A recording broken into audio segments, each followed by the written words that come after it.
I'm not going to apologize for speaking Spanish. No. You just did it. Te hablo en 12 minutos. Se penalizada. La experiencia venezolana de los últimos 15 años ha desafiado de muchas maneras el pensamiento. Es una experiencia que es a la vez familiar y extraña, como dice Freud, para definirlo unheimlich, ¿no? Que se traduce como lo ominoso. La traducción es muy difícil. Lo ominoso, lo inquietante, lo lúgubre, dicen algunos, en inglés de uncanny. Freud se interesaba en estos fenómenos de doble naturaleza y de ambigüedad en los que la dimensión estética de la experiencia no se acompaña de certidumbre conceptual, porque el sentimiento de extrañeza enmascara la compulsión a la repetición, en la que lo antiguo vuelve y se hace presente resistiendo al pensamiento. Y en efecto el chavismo resiste intensamente los esfuerzos por ser pensado, precisamente porque se trata de un fenómeno de borde en el que las categorías políticas se disuelven. Caetano Veloso, ¿saben quién es? Mostrando esa conexión directa que tienen siempre los artistas con los fenómenos. Lo dijo en una entrevista que le hicieron hace varios años. Él decía que lo que está pasando en Venezuela causa el mismo efecto que una burka, un efecto intempestivo, de algo que perteneciendo al pasado y al orden de la tradición o de lo tradicional, se aparece como contemporáneo y en el orden de la ley.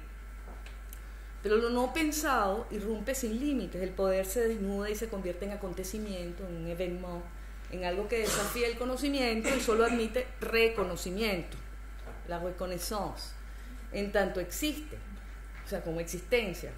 Creo que ahí Eric lo dijo muy bien esta mañana.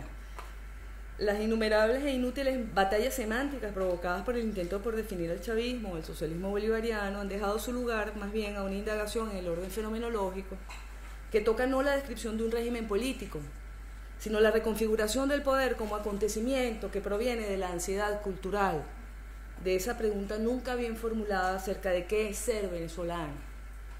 Detrás del escenario del poder está la pregunta por la identidad. Hace algunos años publiqué un libro, ya lo mencionamos, con el título de La Revolución como espectáculo.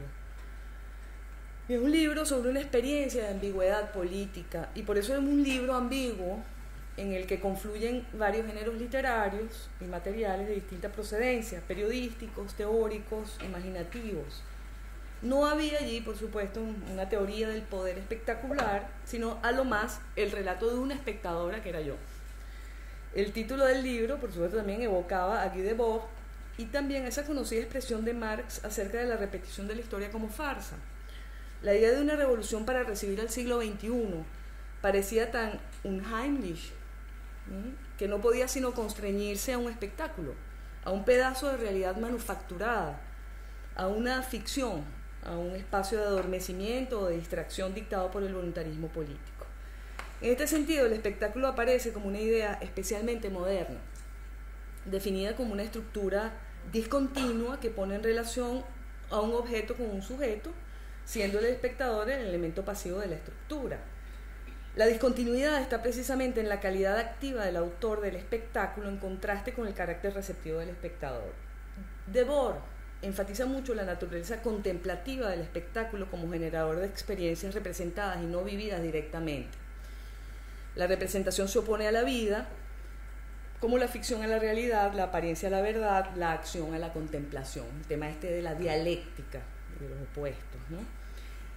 La alienación esto es una cita de Debord, la alienación del espectador en beneficio del objeto contemplado se expresa así: cuanto más contempla, menos vive. La exterioridad del espectáculo respecto del hombre activo se manifiesta en que sus propios gestos ya no le pertenecen a él, sino a otro que lo representa. Pero justamente la representación es el nudo de la gramática del poder moderno. La democracia occidental está atravesada por el concepto de representación, que junto con la idea de soberanía marca el límite histórico y conceptual de la modernidad política, y un límite que es a la vez lógicamente impensable. Rousseau decía que la soberanía no puede ser representada, por definición, mientras que Kant sostiene que es mediante la representación que la soberanía del pueblo se constituye en verdadera república. Los dos límites, ¿no? La representación proviene precisamente de la separación, porque es la separación del poder lo que impide que éste se acumule despóticamente. Así, la separación entre el espectador y el actor es estructuralmente asimilada a la separación genuinamente política, que es la que hay entre gobernados y gobernantes. Por eso Debord dice: la separación es el alfa y omega del espectáculo. Todo poder separado ha sido, pues, espectacular. En rigor, y en el contexto de una crítica de la modernidad, Debord tiene razón. Pero la gramática del espectáculo no siempre ha sido dictada por ese abismo ontológico entre espectador y actor.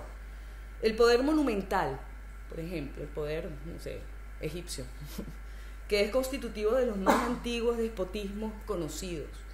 Las liturgias políticas que son esenciales en la primera democracia, en la griega. Las formas espectaculares del culto imperial. Todo poder, no solo el separado o moderno, es espectacular. Wallace, por ejemplo, dice, se ha referido a la democracia ateniense como una teatrocracia, en una línea crítica que comienza, como sabemos, con Sócrates, y volveré sobre esto en un momentico.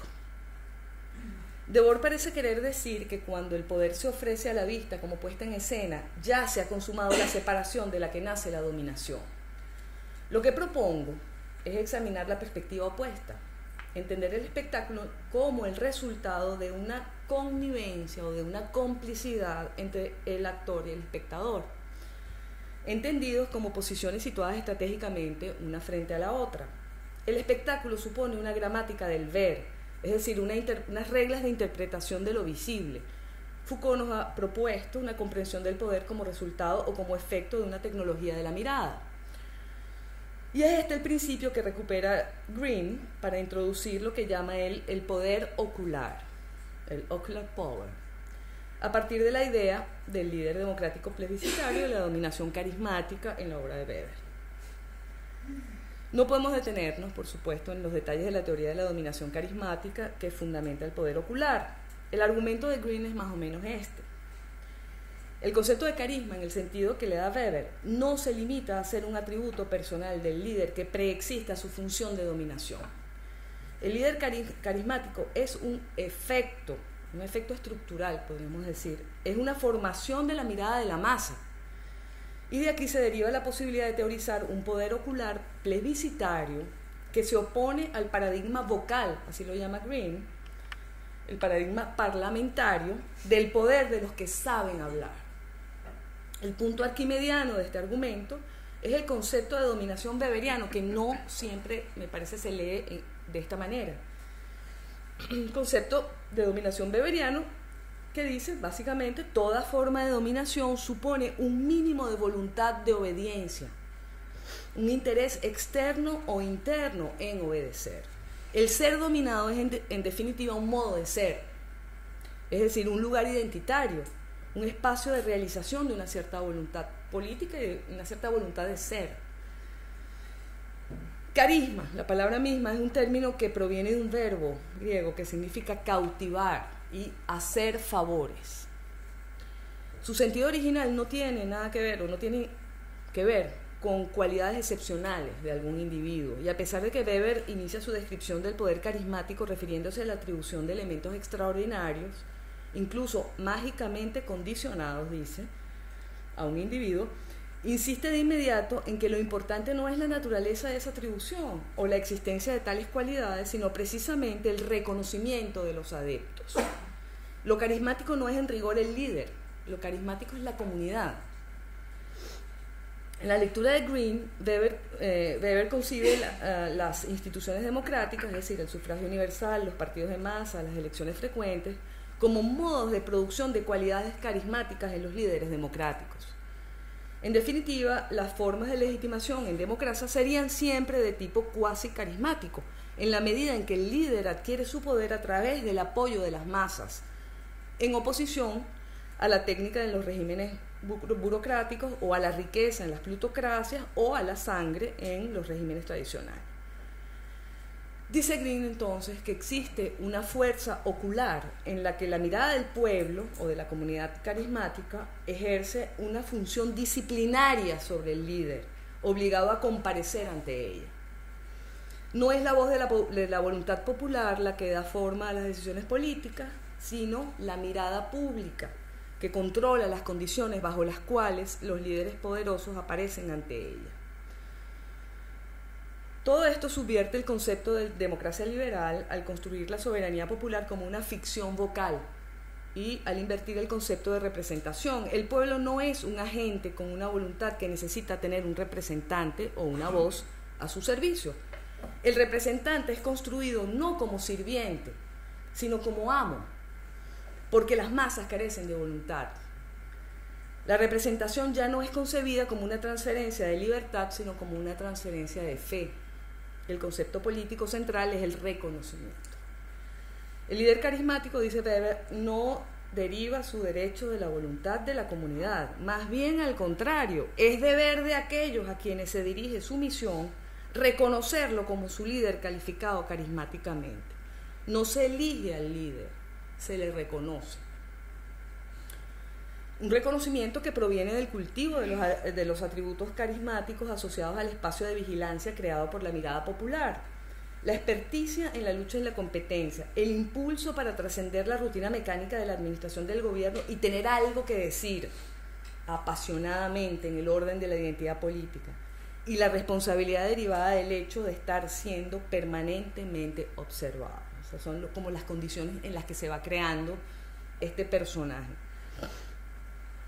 Así se configura un contraste entre este modelo ocular del poder y lo que Green llama el paradigma vocal o modelo deliberativo, que es one which I have to switch one which assumes that popular power must refer to an authorial power to self-legislate the norms and conditions of public life, or at least to express substantive opinions, values and preferences about what kinds of decisions political leaders ought to be making.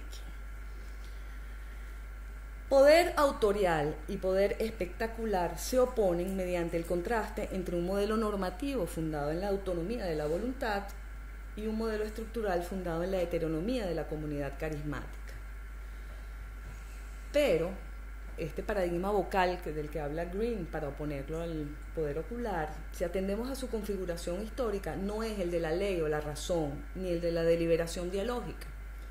La voz también funciona como connivencia y complicidad y sumisión del hablante ante las masas. Y es precisamente esa constatación la que da origen a la primera filosofía, con el rechazo socrático a la tiranía de la audiencia democrática, emocional, impresionable, corruptible. La audiencia democrática quiere ser divertida. Se le habla pros edonen y pro carin, para placer o para gratificación. El orador, esto es una cita de Morgan, una autora que trabaja este tema, el orador entonces se vuelve un parásito del vasto apetito de self-indulgence que tiene la masa. Entonces fíjense cómo se van invirtiendo las posiciones. A diferencia entonces de la carga deliberativa que Green atribuye al paradigma vocal, en el origen de este se encuentra la certeza de que el espacio del diálogo y de la deliberación no es el creado por la masa. En República, en el texto de Platón, Sócrates describe 4 locus en los que la democracia habla: la asamblea, las cortes judiciales, el campo de batalla y el teatro. Esos sí son los espacios de la masa, de la multitud, en los que el orador es esclavo de la audiencia. La verdad y la libertad de poder discutir solo las hay en el diálogo entre individuos selectos, entendiendo el discurso como una monarquía ordenada en la que la razón gobierna. Wallace también, es lo que mencioné antes, nos recuerda el Platón de leyes. Dice Platón: el aplauso indisciplinado de la multitud ignorante, guiada por el placer, lleva a una ruptura de las leyes musicales, lo cual lleva a una ruptura general de las leyes. Desde muy temprano, pues, el isomorfismo entre teatro y eclesia sirve para homologar la corrupción de las formas literarias con la corrupción de las formas políticas. Lo que me interesa de esta discusión es que a través de la teoría del poder ocular se actualiza en términos modernos una dimensión primordial de la democracia vinculada al temible poder de la multitud.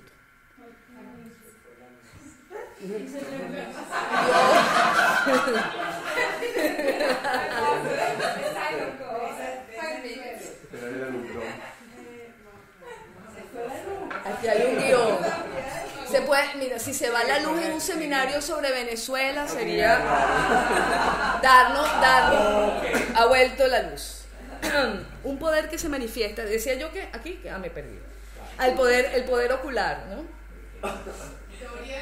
La teoría del poder ocular. En realidad lo que voy a tratar es el tema del poder ocular y la oralidad. Fíjense. Esta teoría del poder ocular se actualiza, decía yo, en términos modernos.